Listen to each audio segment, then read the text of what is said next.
From the sister side, if there are non-Muslim sisters, we will take the question. Otherwise, we have a lot of non-Muslim brothers here. There is one question from a non-Muslim. She was my neighbor once, and she was always asking this. Go ahead, sister. Okay. Assalamu alaikum. My name is Husna.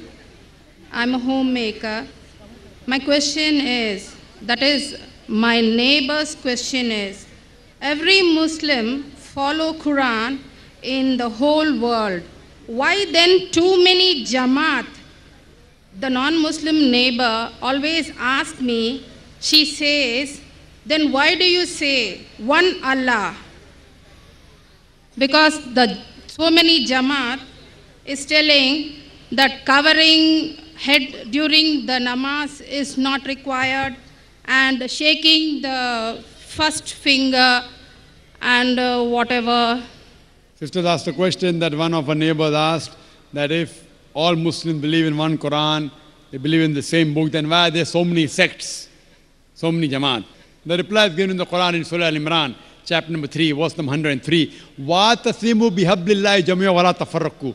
Hold to the rope of Allah strongly and be not divided. The rope of Allah, it is a glorious Quran. So we Muslims should hold to the rope of Allah and be not divided. As far as making sex is concerned, Allah says in Surah Anam, chapter number 6, verse number 159, that, O Prophet, if anyone makes sex in the religion of Islam, you have nothing to do with him. So making sex in Islam is haram. All of us have got one label, that is Muslim. That's the reason in my talk in Surah Imran chapter 3 verse number 64 I said, Ta'ala wila qalmitum sawa'in bayna bainakum Allah na'budu illallah wa la nushrika bihi shay'un wa la yattakhiza ba'duna ba'dan arbaban min dunillah fa in tawallaw faqulu shahadu bi anna muslimun. That we bear witness that we are Muslims. We don't believe in making sex. There's no sex in Islam, but unfortunately the people have diverted from Quran and Sunnah and they make sex. In Islam, there is no sex in Islam. For more details, you can refer to my talk I gave in the last peace conference during the last day, Unity in the Muslim Ummah, which will throw light more on this topic. Hope that answers the question. We can take one more last question from a non-Muslim brother. First of all, I would like to show my deep, humble respect for giving preference to brother in humanity rather than brother in faith. That is my simple, humble, sincere respect for giving preference. I like it very much. My questions are, one world is true. Everybody agrees here. One God, I think the world is slowly accepting. So multi-gods are there and multi-religions are there.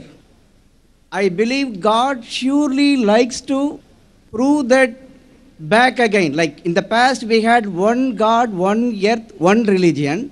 Now we have come to one earth, many God, many religion. Now God wants to put us back to the same point where we have one God, one earth, one religion. How you think it will be established by God or by human beings? Then my second question is, between vegetarian and non-vegetarian, say which is supreme? Brothers asked two questions. They asked question number one, that previously there was one God, one religion, one earth. Now there is one earth, many God, many religion. How can we get back to one God, one earth, one religion? It is by having more such peace exhibitions, having more such functions, having more such talks, concept of God in major world religions. And what we want, only giving talk would not be sufficient. After giving the talk, the people should implement it. So my request to you would be that you should implement this, that there is one God, there is one religion, that one God is not begotten, He has got no images, that one religion is to submit your will to Almighty God and accept this religion. So if you accept this religion of submitting your will to God, if you accept in this one God who has got no images, who is not begotten, who is absolute, then we'll be one. Otherwise, only giving talk would not be sufficient. People should accept the truth and implement it. So my request to you would be, brother, that accept the religion of peace and the oneness of Almighty God and the religion of submitting your will to Almighty God. Coming to a second question. Who is better? A person who's a vegetarian or a person who's a non-vegetarian?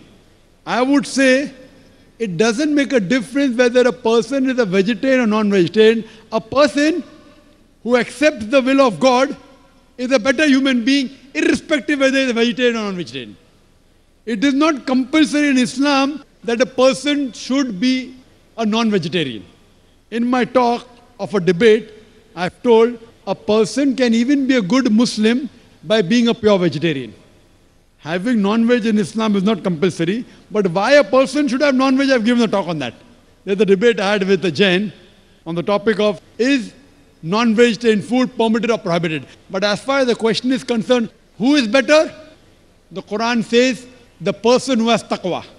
In Surah Hujurat, chapter 49, verse number 13 says, Ya ayyuhan nasu inna khalaqnakum min zakarin wa unsa wa jalnakum shu'uban wa qaba'ila lita'arafu inna akramakum indallahi atqakum inna Allaha alimun khabir. O humankind, we have created you from a single pair of male and female and have divided you into nations and tribes so that you shall recognize each other, not that you shall despise each other. And the most honored in the sight of Almighty God is the person who has taqwa.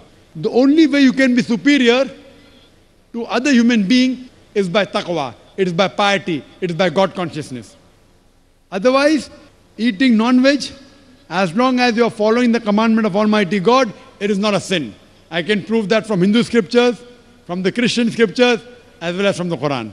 The main thing is, who is better is the person who has taqwa, who has piety, who has God consciousness. Hope that answers the question. Wa akhiru da'wana alhamdulillahi rabbil alameen. Thank you very much. You've been a lovely audience, Chennai. Thank you very much. And may Allah Ta'ala reward all of us for the hard work. My dear brothers and sisters in Islam, I thank Allah Subhanahu wa Ta'ala for having given us this wonderful opportunity. An opportunity does not come to most people. And who can deny the fact that each and every person who has visited this exhibition has benefited in some form or the other. And also tens of thousands of others who have heard this lecture live. I thank you once again, Chennai, and thank you, brothers and sisters, for being a wonderful audience. Jazakallah khair. Assalamu alaikum wa rahmatullahi wa barakatuh. داهمتنا الكروب أغرقتنا العيوب فاكفنا همنا يا حبيب القلوب